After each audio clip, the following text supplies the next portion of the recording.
Hi guys, welcome back aboard good old Athena. This week we're going back up on the hard to investigate a weird sound from the rudder.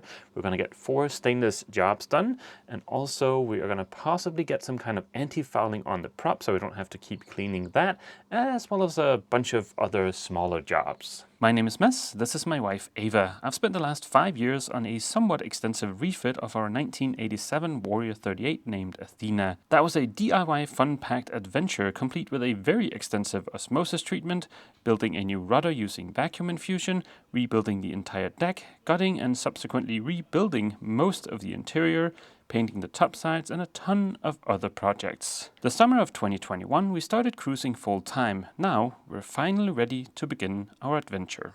Athena hasn't been out of the water for 2 years now, so it'll be interesting to take a closer look at the hull to see if there's any signs of the osmosis coming back, and also just to see how the copper coat is doing. We're going to be hauling out at Marina Mera on Rio de Vigo on the west coast of Spain. We anchored right across from the yard the night before to be ready for our 9 a.m. haul out. A fun little fact, travel lifts are very uncommon in Denmark, so this is my first ever time using a travel lift. Athena has a rather long keel, making her a little tricky to reverse. The best way I have found so far is to line her up going forward and go astern until she starts wandering to either side, and then again line her up going forward. This means a lot of back and forth. It's slow and it's not all that elegant, but it does seem to work. Eventually we found our way into the slings and Athena took to the skies, halting only for a short while to let us off. The yard proceeded to give Athena's hull a quick pressure washing. We didn't have any real growth on the hull, but I suspect the slime on the hull might have started to smell if we didn't have her washed. We spent yesterday just getting settled here in the yard. We also met with Ruben, he runs the yard here, and we went over what work we'd like the yard to do and what work we're going to do ourselves. And we also did a quick grocery run to a grocery store that's about 20 minutes that way. Ruben has already been a giant help. He helped coordinate the haul out and all the work that needs to get done, and also he helped translate when the stainless guy showed up, because I really wish I'd paid more attention in Spanish class. The yard is without a doubt the cleanest and tidiest yard I have ever been in. To haul out here it was 130 euros to go up, it's 14 euros a day to stay up on the hard, and then it's 130 euros to go back in the water. That's not quite as cheap as Denmark, but I still think it's a really good deal. Immediately after having gotten Athena up on the hard, I started looking for the source of a sound I thought I heard when we were surfing down some big waves across the Bay of Biscay and also in some turbulent seas after that, kind of like a scraping sound. Now the rudder still seems perfectly solid, I couldn't find any source of that sound, but what wasn't solid was the shoe. The rudder shoe is what keeps the rudder attached to the skeg. It's missing here because it's already with the stainless guy. But when I took a closer look at it, there was some really bad corrosion there. There was entire washers that had been eaten away, and there was also some really nasty looking cracks on the starboard side of the shoe. The shoe was only 2 years old, so I was definitely not expecting to find this amount of corrosion. Now, I think I know why it happened, and it's my fault. But before I tell you guys about that, I would just like to verify that with an expert. So we might get back to that a little bit later in the video. The rudder shoe is with the stainless guy, so he's going to make a new rudder shoe. He's also going to make a mount for our chart plotter near the helm, and a little cleat type thing for securing the line we use for raising and lowering the dinghy on our Arch David thingy. And he's also going to make a plate to put up by our anchor.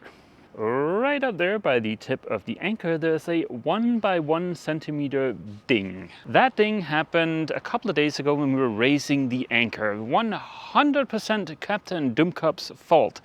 And I don't want to do that again in the future, so we're going to cover that little area with a plate of stainless so that if the anchor hits there, it's not going to put a hole in the boat. If we direct our attention towards this area of the hull, we can see another piece of evidence of Captain Dumcup in full swing. There are a couple of big scratches here, about 10 to 15 centimeters long. They go through the paint, through the primer, and a little bit into the gel coat. That happened when a couple of fenders popped out when we were in IJmuiden in the Netherlands.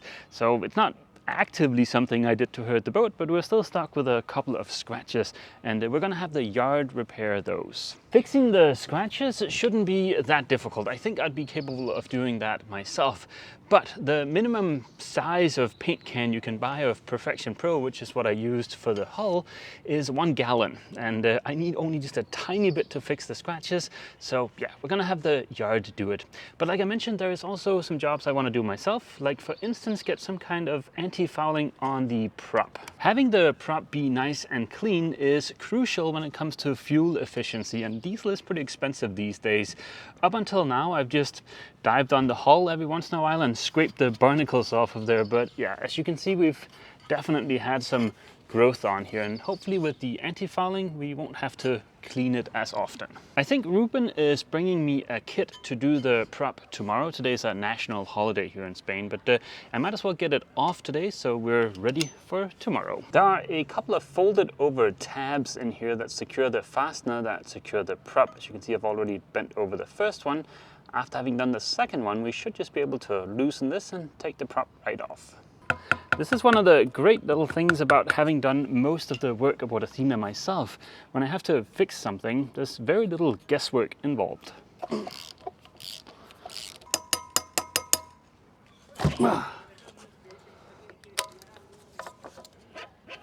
The prop is now ready for a light bit of sanding, but I think I'll hold off on doing that until tomorrow when I've got the instructions for the paint. I put the loose bits up here on the sail drive so we don't lose them, but while we've got good access, I might as well swap out the sink. It looks like there's still plenty of meat left on the old one here after 2 years, so we'll go ahead and save that as a spare just in case. Just for the sake of paranoia, I'll add a little bit of Loctite to this. The astute might have noticed the loose flappy bit here. It just became unadhered. I adhered this in place using some contact adhesive. I think the other option is Sikaflex, so why don't we give that a go and see if that works better.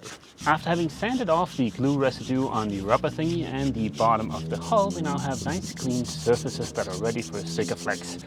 Unfortunately, I've only got white Sikaflex, but I've surveyed the fish and they don't really care.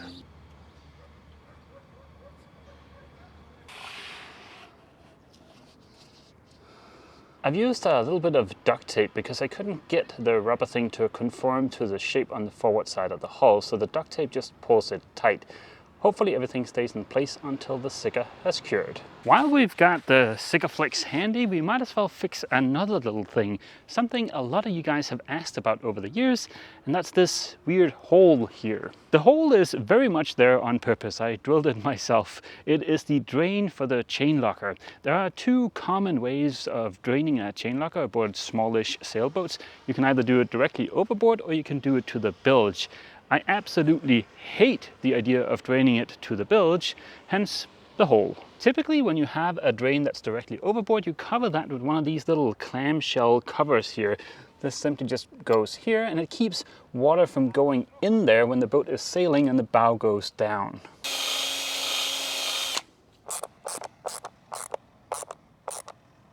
Ta-da! Covered hole.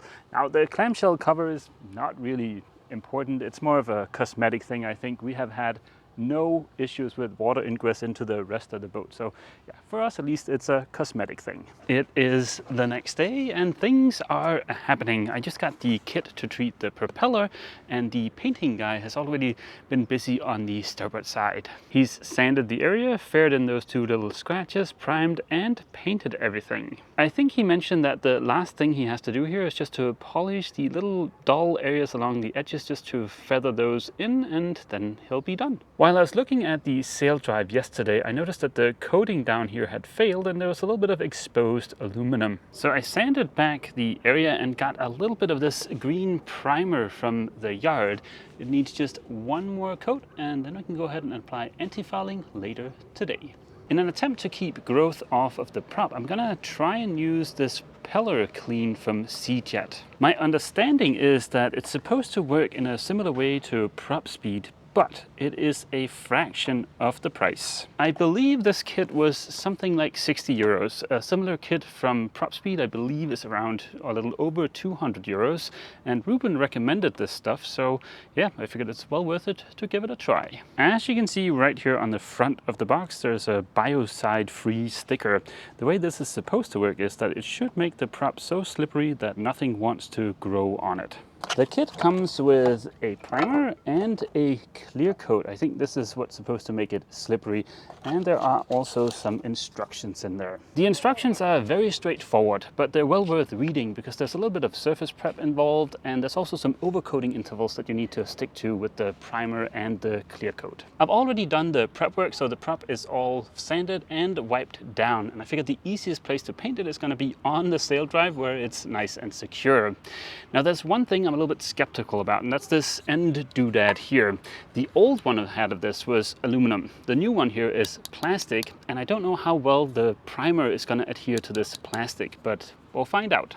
After having given the primer a good stir, I added the hardener and mixed the two parts thoroughly. The first coat of primer looks a little bit patchy, but I think that's okay. In between the two coats of primer, I sprayed the sail drive with regular old boring anti-fouling. I now have two coats of the primer on the prop. The color is a lot more uniform, and it's been an hour since I applied the last coat, so it is time for the first coat of clear coat. The clear coat is easy to apply, but it is a good idea to start with the edges of the prop to avoid any runs.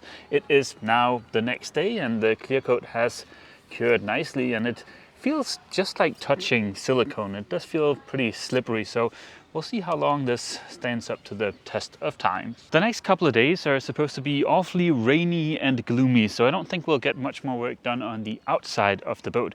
So instead, let's just take a little rest and fast forward till Monday when we should get the new stainless bits.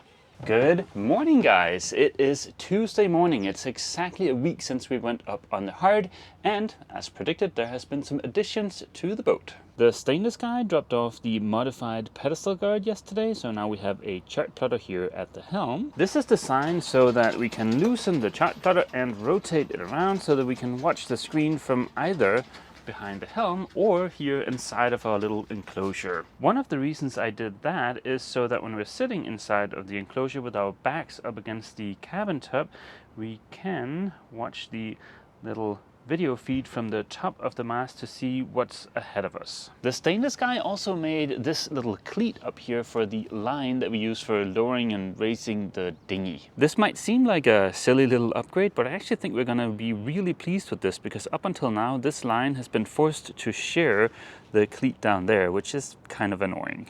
The stainless guy also made the little protection plate thingy up here for the anchor, and I think that turned out really well. I really like the shape of that. What didn't turn out quite as expected was the rudder shoe thingy, or whatever you want to call it, because this is the old one. The original agreement was that he would make a new one, but he just welded and cleaned up the old one. I don't think this is a permanent fix because there was a lot of corrosion on this part, so yeah. But I'm sure this will get us safely to the US, and there we can have a new one made where there's not so much of a language barrier. Now we're just waiting for some new 316 stainless fasteners to show up so we can bolt the rudder shoe back on the skeg and the rudder, and those should hopefully show up this morning. I think hauling out here was a really good decision. It's been awesome to have Ruben to help coordinate everything and translate. Like I said, I really wish I had paid more attention in Spanish class. There's one of the other guys here in the yard also speaks fairly good English, but other than that, it is hand gestures and just trying to communicate with a bit of a language barrier. This is the first time we've had Athena back up on the hard after we splashed 2 years ago, and it's been a huge relief to see that there is absolutely no signs of osmosis. As some of you might recall, we went through a very extensive osmosis treatment where I dried out the hull using a homemade vacuum heating thingy, and I then laid up an extra layer of glass on the entire hull just to again help protect it, and then we sealed it with West Systems 422 barrier coat, I think it was. So yeah, that was a lot of work, and it's really nice to see that that work paid off. It's also a big relief to see that the copper coat has behaved as hoped. There are a couple of areas where it's peeling off a little bit, but those areas were areas I touched up after we did the major coating of the entire hull. An example of that could be down here on the keel, where you can see there is a blotch that's a little bit of a different color. I think this is simply just the outermost layer of copper coat that peeled off when the yard pressure was the hull, because I maybe have been a little bit off in sticking to the overcoating intervals here, so the outer layer probably didn't adhere super well to what we're seeing exposed here. But yeah, this is perfectly fine. Like I said this morning, the very last thing we're waiting for is just those stainless steel fasteners for the rudder shoe, and they should show up in, well, an hour or so. So hopefully a little bit later today we can splash. Just as planned, a little bit later, Athena was yet again airborne. The yard carefully maneuvered her back to the pit of doom, and without any incidents, we went back in the water. We motored a couple of miles east to get up to the very top of the Ria, and I think we're gonna be stuck here for a little bit. Ugh, the weather is kind of horrible, and this is, I think, a pretty good indication of what the weather is gonna be like for the next week or two, because there's gonna be, well, a low pressure right out here, and yeah, just a lot of rain and a lot of high winds. The coast of Portugal down here, which is where we're heading next, is not a good place to be in southwesterly winds. Southwesterly winds and tons of rain, that is basically the weather forecast for the next 2 weeks. So I think we'll end up being here for a week or two. But that's good news, because that gives me some time to see if I can figure out what happened with that rudder shoe. I've already talked to a couple of experts, but that's just left me more confused because they're kind of contradicting each other. Now, one guy said that the reason why that stainless rudder shoe or bracket or hinge or whatever you want to call it had corroded so badly was because I had put the sink on there. But then the other expert I talked to said that the sink on the stainless in no way should have done what we saw there.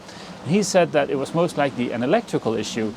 But the thing is, that rudder shoe is in no way connected to the rest of the boat, to any of the electronics or any of the electrics, anything. It's just its own little isolated piece of stainless.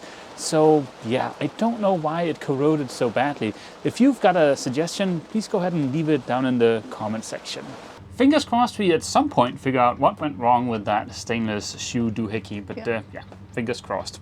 And that is going to be the end of this week's video, so as always, feel free to leave a comment down below, and don't forget, if you've enjoyed this video, please remember to leave a like. See you!